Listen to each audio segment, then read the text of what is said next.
বেলা গেল সন্ধ্যা এলো, বেলা গেল সন্ধ্যা হলো, রাত পোহালেই ভোর। রাজা আর মন্টু গাজী বাপ বেটাতেই চোর। বেলা গেল সন্ধ্যা হলো, রাত পোহালেই ভোর। রাজা আর মন্টু গাজী বাপ বেটাতেই চোর। তারপর শুনবেন তো, তোলাবাজি করে এড়ায় বাড়ায় অশান্তি, তোলাবাজি করে এড়ায় বাড়ায় অশান্তি। খবরেতে শিরোনাম শুধুই বাসন্তী। রাস্তাঘাটের বেহাল দশা, রাস্তাঘাটের বেহাল দশা বানালো এক পাজি। পূর্তের কর্মাধ্যক্ষ দালাল রাজা গাজী। তাই ধান্দাবাজি ঘুচিয়ে দিতে, তাই ধান্দাবাজি ঘুচিয়ে দিতে খামে দিন ছাপ। নওশাদ সিদ্দিকী দেখাতে পারে নতুন সুপ্রভাত। তো তৃণমূলের বন্ধুদের বলি, আপনার দলে একটাও ভদ্রলোক নেই। তারপরে যখন 2011 বিধানসভা হলো, কিছু ভদ্রলোক এসেছিল। আমাদের একজন বিচারপতি ছিলেন হাইকোর্টের, বিচারপতি নূরে আলম চৌধুরী, আপনারা অনেকে শুনবেন, নামটা জেনে থাকবেন। ভদ্রলোক বড় আশা করে মমতা ব্যানার্জির কাছে গিয়েছিল।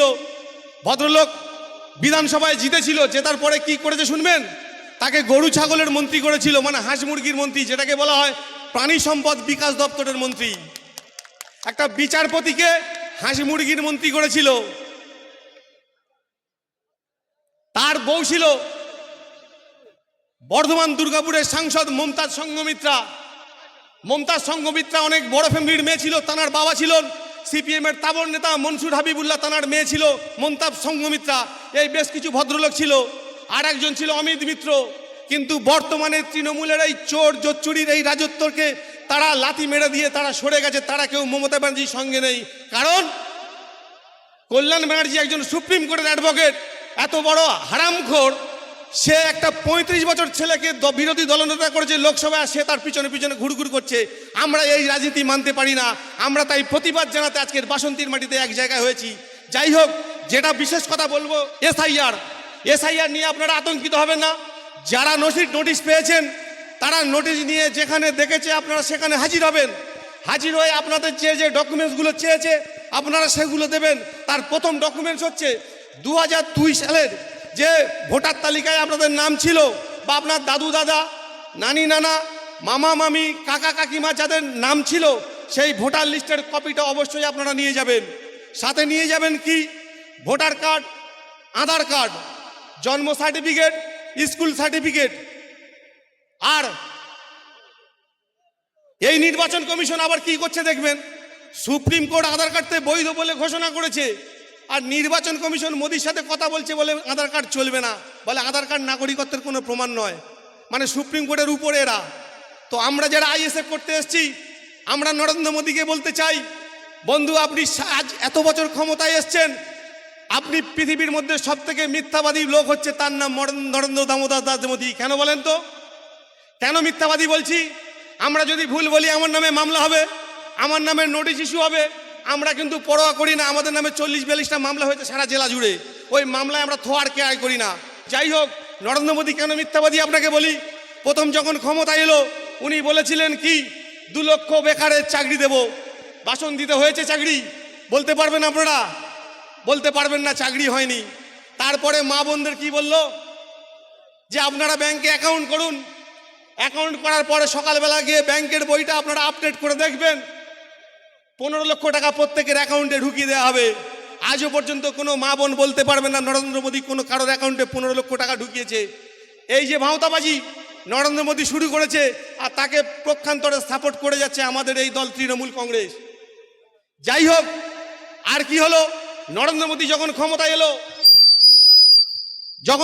এলো তখন পেট্রোলের দাম ছিল 70 টাকা, আজ হয়েছে 110 টাকা। তখন ডিজেল ছিল 60 টাকা, আজ হয়েছে 160 টাকা।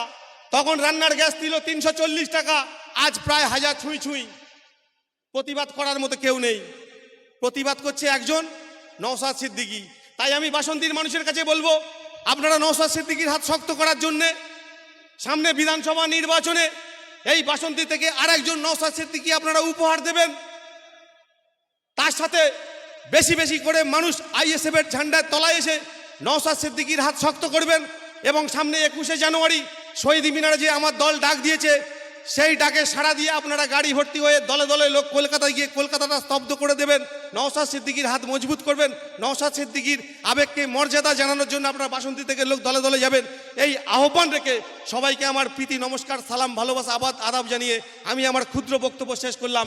ইনকলাব জিন্দাবাদ, ইন্ডিয়ান সেকুলার ফ্রন্ট জিন্দাবাদ, আমার নেতা আপনার নেতা নওশাদ সিদ্দিকী জিন্দাবাদ। হ্যালো, ধন্যবাদ আমাদের জেলার সহসভাপতি মাননীয় শাহাদাত শাহ অ্যাডভোকেট, অনেকে ধন্যবাদ জানাচ্ছি, বহু মূল্যবান কথা আপনাদের সামনে রেখেছে। এখন আমাদের মধ্যে উপস্থিত হয়েছেন রামচন্দ্রখালী অঞ্চল জামাল পৈলান। উনি আজকের প্রচুর সমর্থকদের নিয়ে উপস্থিত হয়েছেন, তাকে আমরা অনুরোধ করছি ডায়েসে আসার জন্য। জামাল পৈলান কোথায়?